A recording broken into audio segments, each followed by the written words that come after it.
बोलो जय सियाराम। छत्रपति शिवाजी महाराज की जय भवानी, जय भवानी। मेरे से बहुत बड़ी गलती हो गई है कि मैं पैदा होने से पहले भगवान के पास में एप्लीकेशन नहीं दिया कि मुझे मारवाड़ी जैन या गुजराती जैन के घर में पैदा करना। अगर एप्लीकेशन दिया होता तो शायद मैं जवाहर भाई का लड़का होता, और एप्लीकेशन दिया होता तो शायद मैं सोहनराज जैन जी का लड़का होता, या एप्लीकेशन दिया होता तो मैं शायद चंद्रदेव महादेव सिंह साहब का लड़का होता। मगर बहुत बड़ी गलती हो गई है। अब ये तो दूसरे जन्म में सुधार सकूंगा अगर भगवान इसका ऑप्शन देगा। जैसे अमिताभ बच्चन 3 ऑप्शन देता है ना, कौन बनेगा करोड़पति। पहला ऑप्शन जवाहर भाई, दूसरा ऑप्शन सोहनराज जैन, तीसरा ऑप्शन सीडी सिंह। अभी 3 ऑप्शन के अंदर फिर मुझे सेलेक्ट करने का मौका मिलेगा। उसी तरह से मीरा भाईंदर में भी कौन बनेगा आमदार, इसे 3 ऑप्शन है आपके पास। एक है मुजफ्फर भाऊ, जो है आपका भाऊ, the son of the soil, और एक है माजी आमदार। मैं दोनों माजी आमदार हैं। और आपकी मालूमात के लिए तीनों उम्मीदवार माजी आमदार है, क्योंकि मैं भी विधान परिषद में 1.5 टर्म था, 9 साल था, 9 साल। तीनों माजी आमदार है।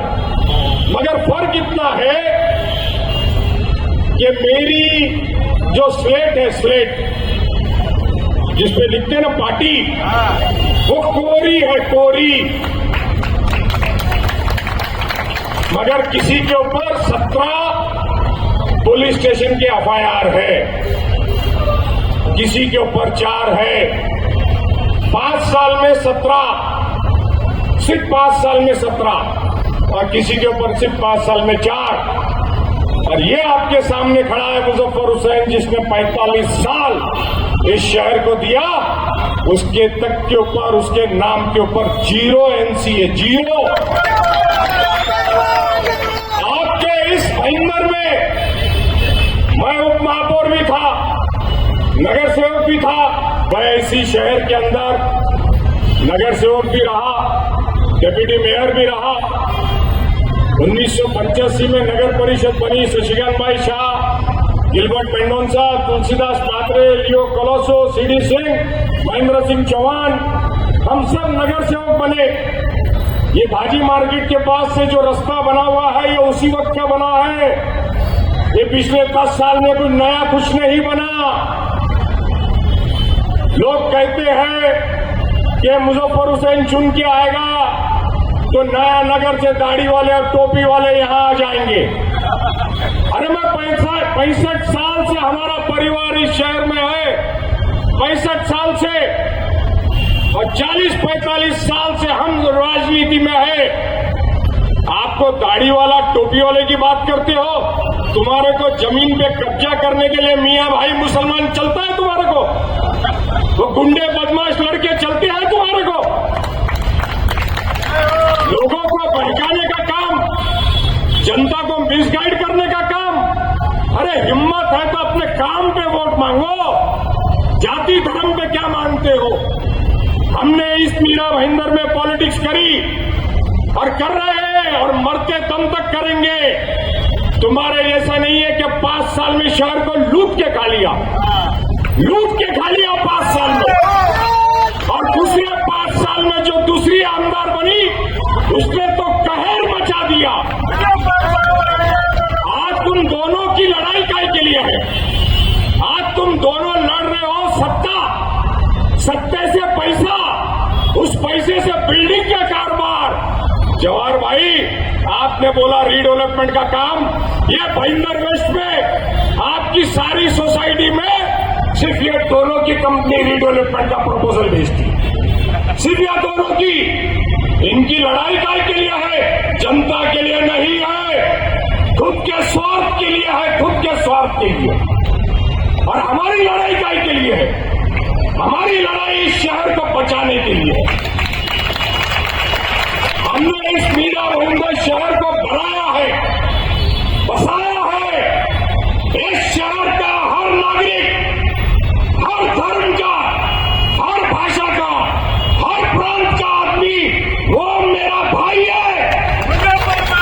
हम तुम्हारे जैसे लोगों को बांटने की राजनीति नहीं करते कि ये हिंदू है, ये मुसलमान है। जैन भी हमारा भाई है, सिख भी हमारा भाई है, वैष्णव भी हमारा भाई है, दलित भी हमारा भाई है, एससी भी हमारा भाई है, क्रिश्चियन भी हमारा भाई है। सभी समाज के लोग जो इस देश में रहते हैं, वो हिंदू हो या मुसलमान हो, वो हिंदुस्तानी है। और ये अधिकार डॉक्टर बाबा साहब अम्बेडकर ने दिया है, इस देश की कॉन्स्टिट्यूशन ने दिया है, इस देश की घटना ने दिया है। और अगर आप इस देश की घटना को नहीं मानते हो, कॉन्स्टिट्यूशन को अगर नहीं मानते हो, तो आपको इस घटना ने दिए हुए, कॉन्स्टिट्यूशन ने दिए हुए चुनाव लड़ने का अधिकार भी नहीं इस्तेमाल करना चाहिए।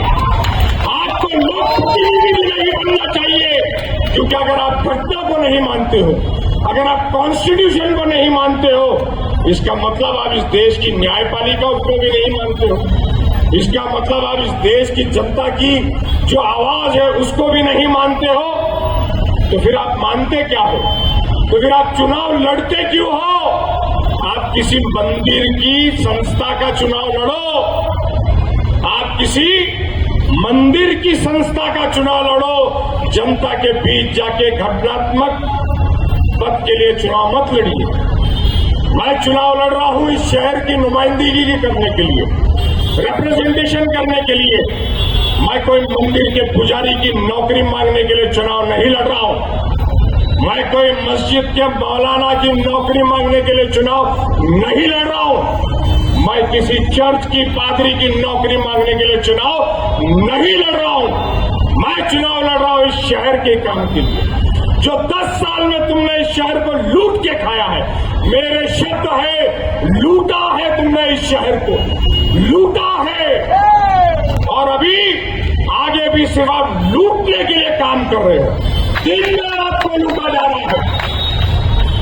आपको पानी नहीं है, मगर पानी का टैक्स बढ़ा हुआ है।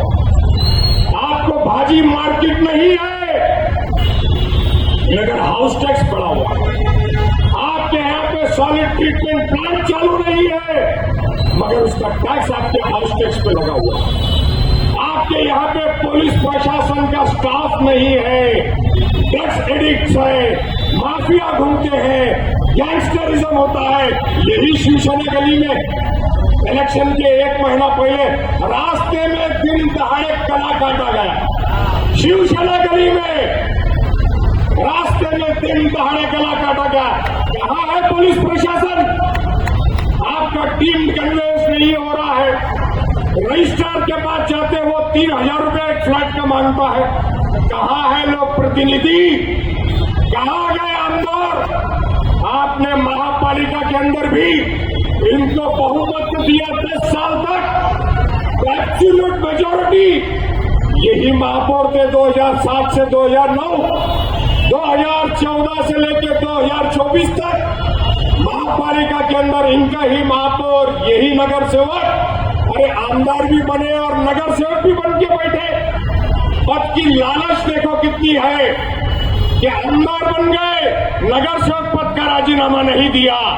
मुजफ्फर हुसैन जब नगर पालिका में था, उप महापौर बना था 2002 में, और 2004 में जब विधान परिषद में गया तो पहला उप महापौर का राजीनामा दिया और फिर जा करके विधान परिषद में गया।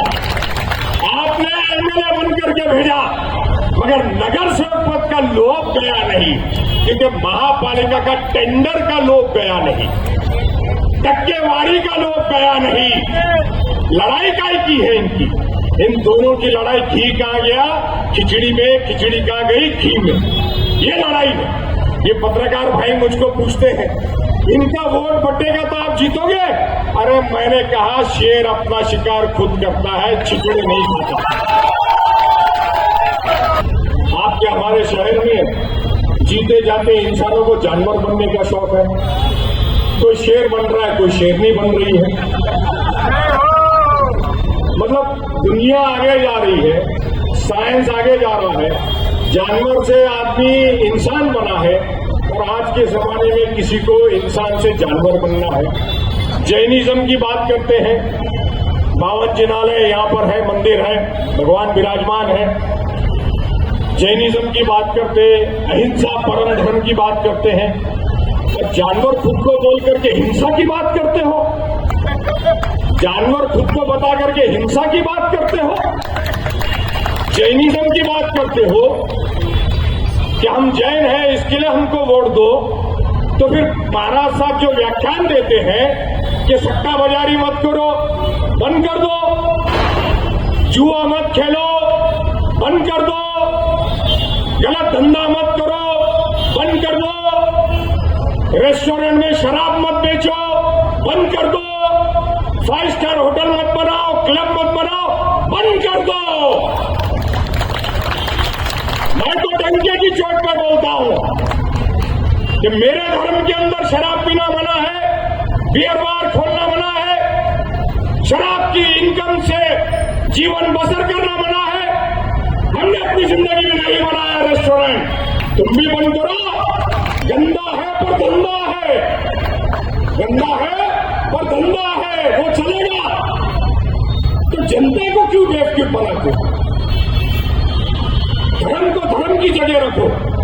मैं बोलता हूं हमेशा, मेरा कर्म ही मेरा धर्म है। क्या तुम्हारा कर्म? है क्या तुम्हारा कर्म तुम्हारा धर्म? लोगों के प्रॉपर्टी लूट ली, शमशान भूमि के टीडीआर ले लिया, ऐसे ही 17 क्रिमिनल केस हो गए क्या? ऐसे ही हो गए। और एक दूसरी शेरनी बने घूमती है, पार्टी ने टिकट ही नहीं दिया। सोचो कितना भ्रष्टाचार का मामला होगा। 22%, 23%, 25%। अभी 2 महीने से मैं सुन रहा हूं कि इनको 22% का शौक है, 23%, 25%। लोगों को क्या क्या आश्वासन दिए, और दोनों एक दूसरे को बोलते हैं, दोनों एक दूसरे को बोलते हैं कि मुजफ्फर हुसैन इसका आदमी है, वो बोलता है उसका आदमी। अरे मुजफ्फर हुसैन के तुम दोनों आदमी हो, क्योंकि अपक्ष नगर सेवक बोल के तुम मेरे पास ही थे 2007 में, और तुम नगर सेविका बोल के भी मेरे पास ही थी। सारे ये यूनिवर्सिटी से बच्चे बाहर निकले हैं।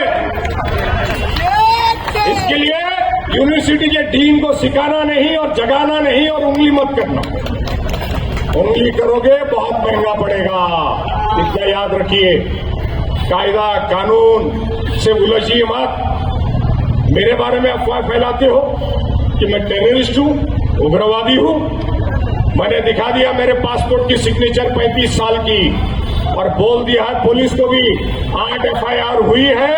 अगले 20 लोगों पे मेरे आरओ के पास कंप्लेन है, अब पुलिस ने उस पर FIR दाखिल करना है। अब चुनाव के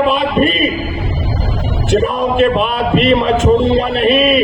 ये पुलिस से कहूंगा कि वो लेटर ढूंढ के लाओ, राष्ट्रपति भवन में जो लेटर गया है वो लाओ, उसके ऊपर हस्ताक्षर होनी चाहिए राष्ट्रपति भवन की कि ये रिसीव्ड हुआ है लेटर। और अगर पुलिस ने वो लेटर नहीं लाया तो जितने लोगों पे FIR होगी उन पे 100 करोड़ का दावा ठोकूंगा, 100 करोड़ का। ये 45 संकल्प ने ये जाहिर कर दिया है कि इन्होंने 10 साल काम नहीं किया। संकल्प आपको इलेक्शन में अभी करना पड़ रहा है, इसका मतलब आपने 10 साल काम नहीं किया। हमने जो मैनिफेस्टो निकाला है, हमने उस पर लिखा है, हम आश्वासन नहीं दे रहे, हम ये काम कर रहे हैं। ये काम की शुरुआत हम कर चुके हैं। आपका पानी 10 साल से नहीं आया। 2017 में देवेंद्र फडणवीस जी ने कहा कि हम पानी 19 पे देंगे, आज तक पानी नहीं आया। 2017 में देवेंद्र जी ने कहा कि हम आपको 19 में मेट्रो दे देंगे, आज आज तक मेट्रो नहीं आई। आपके ऊपर एसटीपी का टैक्स लगा हुआ है, पानी का टैक्स लगा हुआ है, आपके रास्ते की हालत क्या है पूरे शहर में घूम के आप देख लीजिए। कल परसों मैं रिक्शा में बैठ के जा रहा था तो रिक्शा का ड्राइवर ने मुझे बताया कि साहब ये रास्ते इतने खराब है पूरे मीरा भाईंदर में कि हमारा 2 से 3 हजार रुपए का मेंटेनेंस बन जाता है, शरीर हमारा अलग खराब होता है, पैसेंजर को अलग तकलीफें होती है और ये सारी मुसीबतें हमारे को है। आरटीओ हिंदू मुसलमान को डिवाइड करने की बात करेगा, ये चुनाव मैं इसीलिए लड़ रहा हूं।